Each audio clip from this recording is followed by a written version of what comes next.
Clément Vénard, bonjour. Bonjour. Vous êtes cofondateur et directeur général de Monseigneur Entreprise, une entreprise solidaire d'utilité sociale. Et vous participez aux Assises nationales de l'accès aux soins organisées à Vendôme par le groupe Delbo Presse.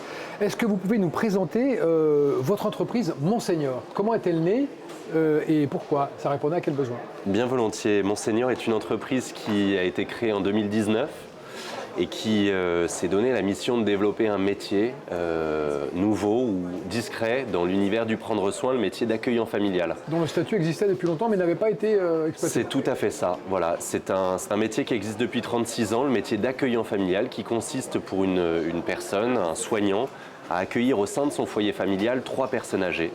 Un vivre ensemble s'organise, une coordination des soins, une aide dans les actes de la vie courante et dans l'animation de la vie sociale. Ça veut dire que vous bâtissez aussi des maisons sur un terrain et que comment ça s'organise concrètement? Alors Monseigneur intervient sur un modèle d'innovation sociale dans un cadre réglementaire que nous n'avons pas créé évidemment, autour de 2 métiers. Un premier métier qui est la maîtrise d'ouvrage. Nous concevons, nous construisons des maisons qui sont des maisons chaleureuses tout en étant ordinaires.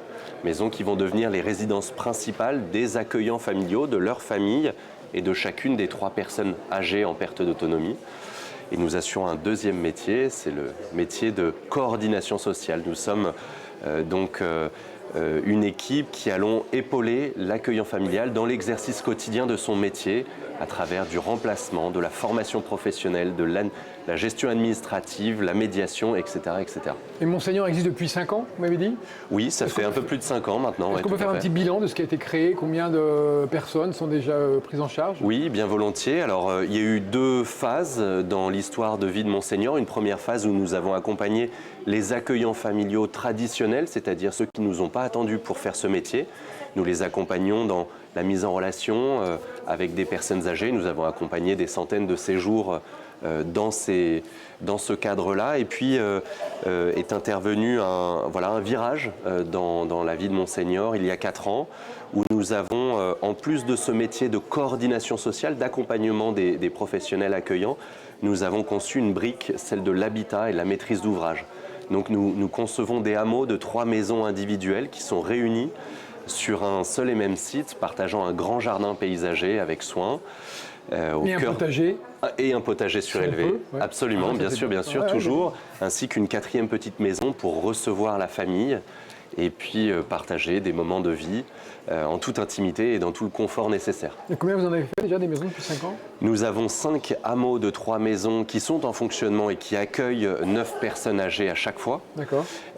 Et à la fin d'année, nous compterons 22 hameaux de 3 maisons. D'accord.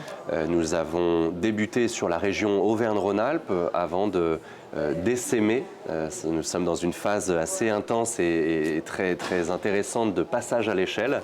Donc nous arrivons en Nouvelle-Aquitaine, en Bourgogne-Franche-Comté, puis nous discutons avec un certain nombre de conseils départementaux qui ont la compétence en la matière. Et est-ce que ça concerne des personnels de santé avec des spécificités, des spécificités, oui. Oui, absolument. Monseigneur a fait le choix de s'adresser en priorité à des professionnels soignants, expérimentés, issus du monde du maintien à domicile, auxiliaires de vie notamment, ou bien de l'établissement, aides-soignants, aides médico-psychologiques, qui après 10, 15, 20 ans d'exercice dans un cadre différent, nous leur proposons une pratique différente dans le cadre des maisons que je vous ai présentées. D'accord. Et alors, qu'est-ce qui manque à votre développement aujourd'hui? Qu'est-ce qui va faire que vous allez continuer vers un nouvel élan? Qu'est-ce qui manque? Pas grand-chose. Ce qui est nécessaire, c'est de poursuivre nos coopérations de territoire, d'un côté avec les bailleurs sociaux, oui, qui deviennent propriétaires des murs des maisons que nous concevons. Ils connaissent votre action ou peu? Pas suffisamment. Ouais, et puis poursuivre ces coopérations de territoire avec le chef de file des politiques sociales, c'est bien évidemment le département, et c'est une thématique qui est largement abordée aujourd'hui. Aujourd'hui, on a la chance de pouvoir compter sur des conseils départementaux qui sont très conscients des enjeux. Et le dispositif de l'accueil familial, dans le format que nous développons, semble avoir toute sa place. Et un petit mot sur Monseigneur, comment avez-vous trouvé le nom? Je vous dirais que nous avions tellement de choses et de choix, projets ouais. que voilà, on s'est concentré d'abord sur le modèle d'innovation sociale, sur la conception des maisons, et puis le nom, il en fallait un, voilà. Monseigneur. Ça marque l'attachement qu'on a aux seniors aussi. Hein, oui, absolument. Je vous dirais que, alors, il y a une initiative très intéressante qui aujourd'hui s'appelle Doctolib et qui auparavant s'appelait Mon Docteur. Voilà, il y a probablement des influences de cet ordre-là. Ça a phosphoré. Absolument. Clément Vénard, cofondateur, directeur général de Monseigneur, entreprise solidaire d'utilité sociale. Très intéressante comme démarche. Merci. Je vous remercie. Merci.